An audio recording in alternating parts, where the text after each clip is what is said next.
GS Arun Sahni. तो दोस्तों आज की इस वीडियो में हम जानेंगे सरकार के 3 अंग कौन कौन से हैं और इन तीनों अंगों के कार्य क्या क्या हैं।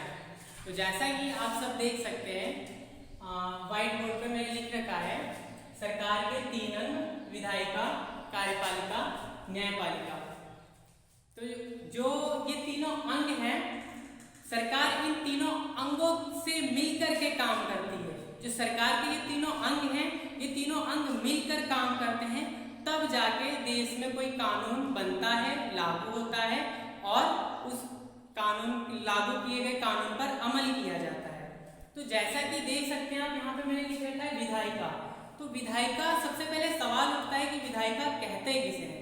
जो विधायिका होती है जैसे हमने टीवी में देख रखा है विधायिका, वो जो संसद होती है, संसद के जो 2 सदन होते हैं लोकसभा राज्यसभा, जिसमें कभी कभी हमारे जो प्राइम मिनिस्टर नरेंद्र मोदी हैं वो खड़े होकर के और मुख्यमंत्री अरविंद केजरीवाल खड़े होकर या जितने भी मंत्री संतरी हैं अपना खड़े होकर के एक दूसरे के ऊपर चिल्लाते हैं, कुर्सी उठा के कभी कभी ऐसी नौबत आ जाती है जैसे लगता है वो एक दूसरे को लड़ने जा रहे हैं, एक दूसरे को मारने पीटने जा रहे हैं, जहाँ पे वो चर्चा होती है उसी को संसद कहते हैं। तो उसी संसद को विधायिका भी कहा जाता है। तो ये जो विधायिका होती है जो इसका काम है कानून बनाना। ये जो कानून वो जो आपस में लड़ रहे होते हैं वो दरअसल आपस में बहस नहीं करते, वो किसी कानून पर ही बहस होती है या फिर कोई और जो मुद्दा होता है जो इस देश के लिए उठाया गया होता है, किसी विशेष कानून के ऊपर वो विचार विमर्श चल रहा होता है, आपस में बहस करते हैं। एक व्यक्ति उचित ठहराता है तो दूसरा अनुचित ठहराता है। इसी के बेस पर जो कोई भी कानून बनता है एक सदन से पास होकर के वो कानून दूसरे सदन में जाता है। जब दूसरा सदन उस पर अपनी प्रतिक्रिया दे देता है तब वो राष्ट्रपति के पास जाता है। इस पर मैंने अपनी वीडियो बनाई है कि कोई विधेयक कानून का रूप कैसे लेता है। अगर आपने देखी नहीं है तो जाइए उसको देखिए और समझिए कि कोई विधेयक कानून कैसे बनता है। फिलहाल हम बात कर रहे हैं सरकार के 3 अंगों के बारे में। तो जैसा कि मैंने बताया कि संसद को विधायिका कहते हैं। तो विधायिका का काम क्या होता है? कानून बनाना। मैं यहाँ पे लिख देता हूँ ताकि आपकी नजरें यहाँ पर गड़ी रहें और आप ना भूलें। विधायिका का काम क्या होता है? कानून बनाना। चलिए यहाँ तक तो क्लियर हो गया, आपने जान लिया कि विधायिका कहते किसे हैं और विधायिका का कार्य क्या होता है।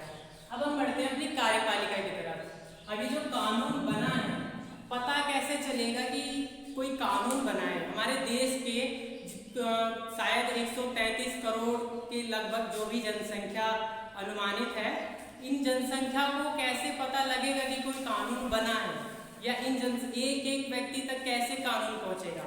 वो काम है कार्यपालिका का।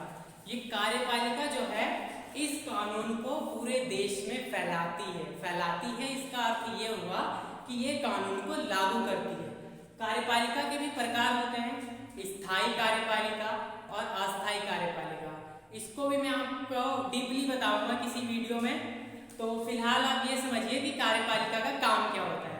कार्यपालिका जो है ये विधायिका ने तो अपना काम कर दिया, ये अब साइड हट गई, इसने कानून बना दिया, इसका इतना ही काम था। अब काम जाता है कार्यपालिका के पास। कार्यपालिका इस कानून को देखेगी और इसके द्वारा बनाए गए कानून को लागू कर देगी। तो कार्यपालिका का कार्य हमने क्या जाना? कानून को लागू करना। मैं यहाँ पे लिख दूं ताकि आप भूले ना और यहाँ पे पढ़ के आपके दिमाग में ये बात बैठी रहे कि कार्यपालिका का कार्य होता है कानून को लागू करना। कानून को लागू करना। दोस्तों ये जो कार्यपालिका होती है कानून को लागू कैसे करती होगी? जरा सोचिए। जो कार्यपालिका के अंदर 2 प्रकार की होती है, स्थायी और अस्थायी। स्थायी मतलब तो आप समझ ही गए होंगे, जैसे शब्द टिकाऊ कार्यपालिका।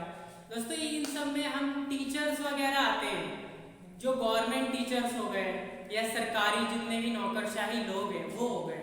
कोई भी कानून है, मान लीजिए एक अध्यापक है या कोई चपरासी है या फिर कोई रोड पे झाड़ू लगाने वाला व्यक्ति है, वो भी सरकार के कानून को लागू करता है। तो एक एक व्यक्ति जो सरकारी नौकरशाही होता है सरकार के कानून को लागू करने में अपनी भूमिका निभाता है।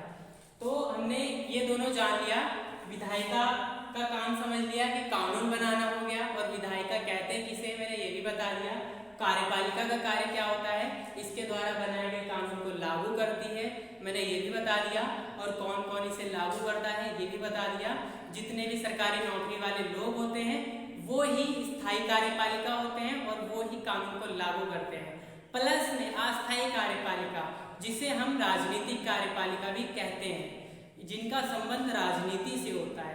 इसमें सब मंत्री आते हैं, हमारे प्रधानमंत्री आते हैं, मुख्यमंत्री आते हैं, राज्यपाल, उपराज्यपाल, ये सभी आते हैं।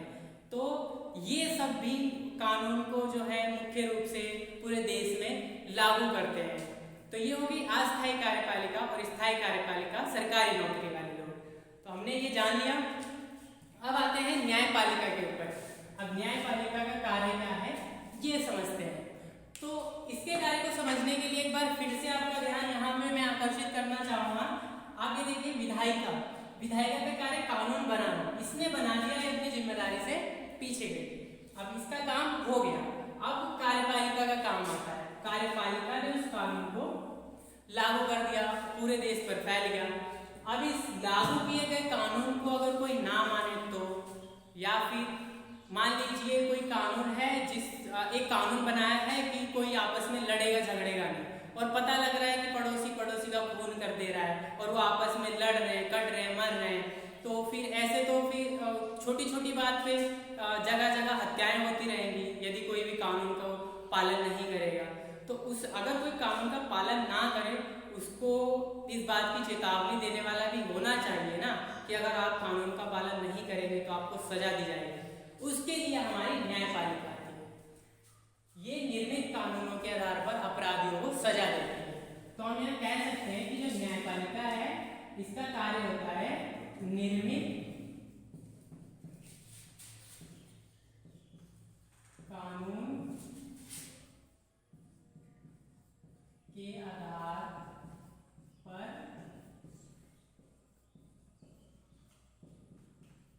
अपराधियों को सजा देना। तो दोस्तों, जो न्यायपालिका होती है, ये जो कानून का उल्लंघन करता है उनको सजा देती है, दंड देती है। और थोड़ी जानकारी के लिए मैं आपको बता दूं, हमारे देश में लगभग 24 उच्च न्यायालय पाए जाते हैं जो निर्मित कानूनों के आधार पर अपराधियों को सजा देते हैं। और सबसे बड़ा एक है सर्वोच्च न्यायालय, जो भारत की राजधानी नई दिल्ली में स्थित है। वहाँ पे कोई भी मुद्दा होता है, उसी का फैसला सर्वोपरि होता है। तो इसी के साथ मैं अपने इस वीडियो को समाप्त करता हूँ, और आशा करता हूँ आपको सरकार के तीनों अंगों के बारे में अच्छे से जानकारी प्राप्त हुई होगी।